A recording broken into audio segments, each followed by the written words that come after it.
สบายดีวังเวียงมีโอกาสมาวังเวียงน้ำสองพร้อมด้วยคุณพ่อคุณเมีย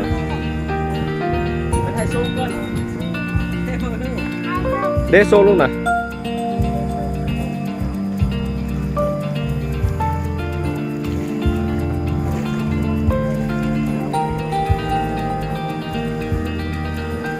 ยำลองทรายลูกทรายกันแล้วลูกสลิปลิ้นก็ได้นะลูก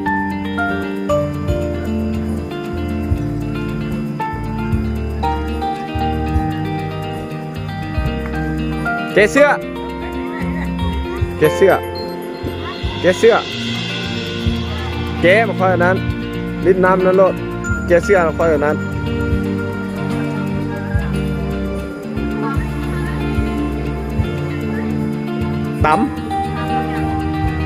ตำครับทอดซีน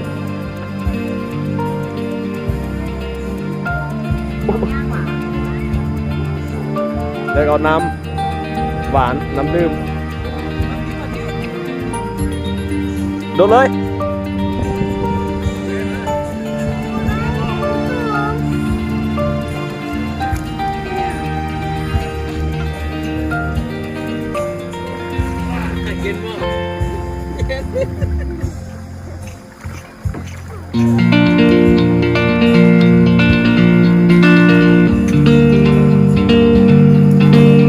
น้ำแห้งเลย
แม่น้ำซองตอนเช้ายามเช้าแม่น้ำซองโอ้ฝนตกเมื่อคืนเมืองแดงวัด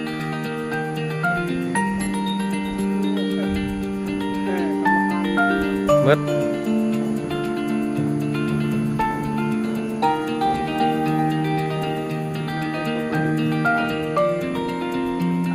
เมื่อเช้าเขามาเอาถังเงินน้ำก้อนเขาจะดุม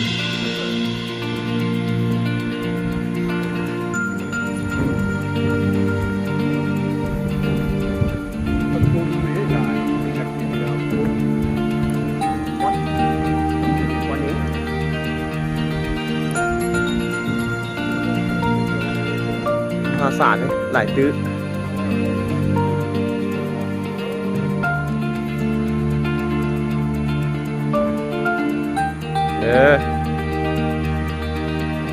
ไปที่ย่างธรรมดานะ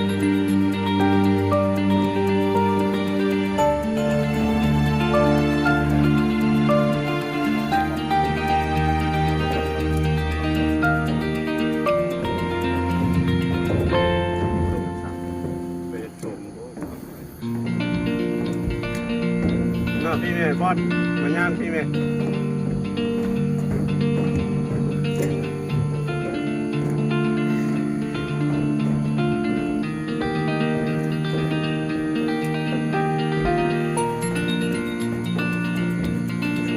เนี่ยกลุ่มเลย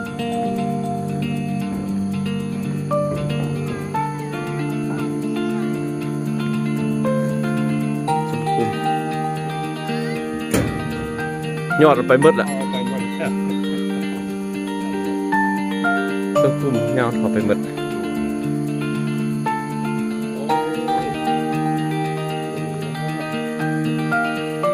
ทำ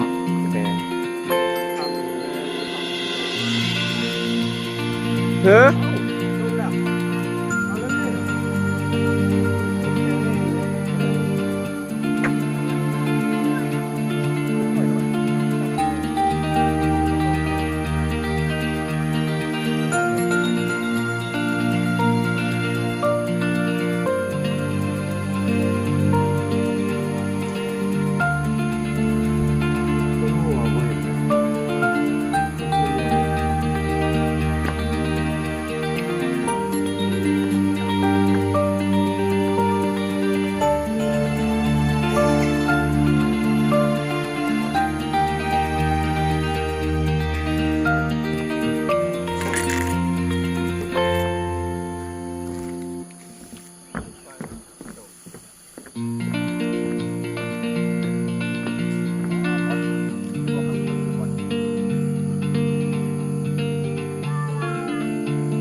ทำมันพื้นไหนเวิร์กระทางนี่ก็พูดพื้นไหนเข้าไปแล้วทำ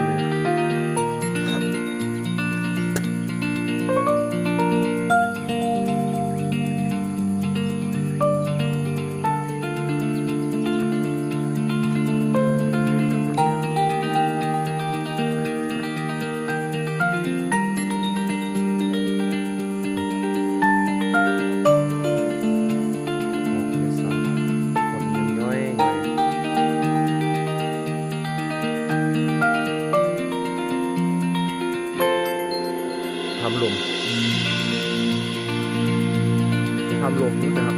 คน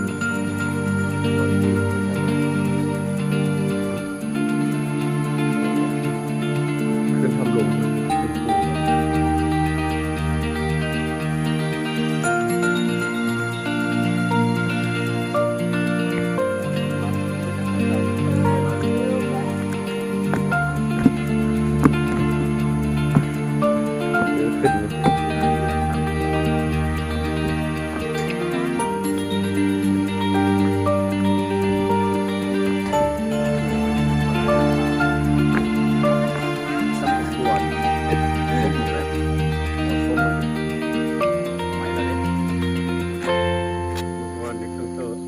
ดีกว่าขาด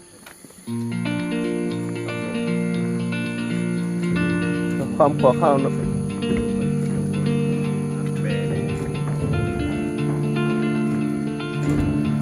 ต้องให้นำ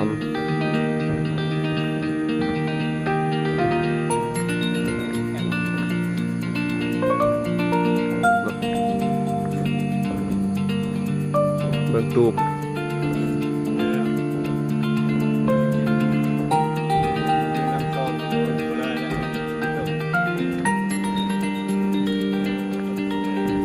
โอ้เมื่อคืนเราแถวว่าเนาะ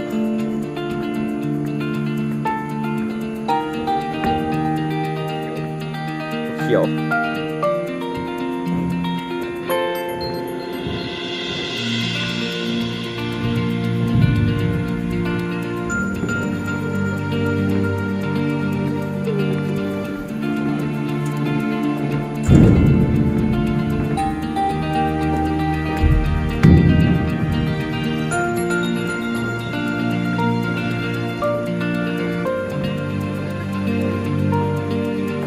เที่ยวมาเนี่ยไปไหวแถวว่า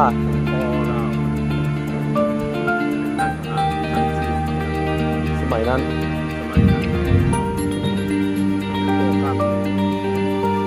คืออำนาจภาพเลยครับมีการเลือกไปเยือนนะครับมองไปตัวครับบรรยากาศเนี่ยเดี๋ยวผมโน่ไปเขาจะว่าวหน่อยหนึ่งนะ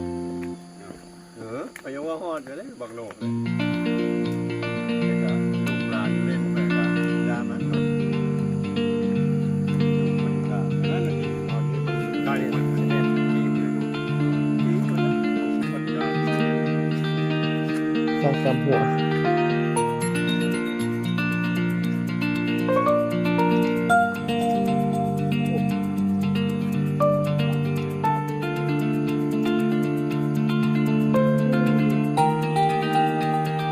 การตกการเครียดอย่างเศร้า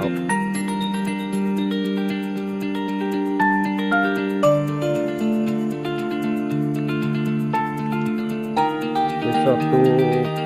โคคำ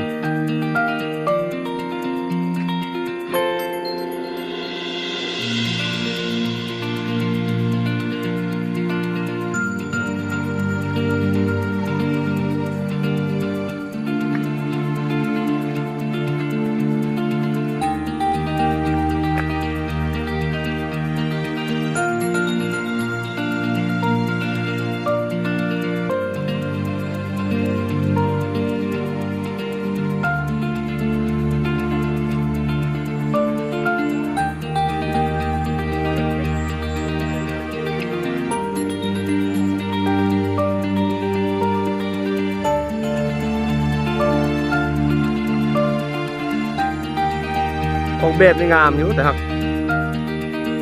มันเราเอาอันคันตีนนี่ครับอะไรนะมันหินใส่แต่สับเดี๋ยวมึงไปดูว่าระวังเวไปก่อน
เลาะวังเหวียงมากินข้าวเช้าอยู่ที่โพนโฮ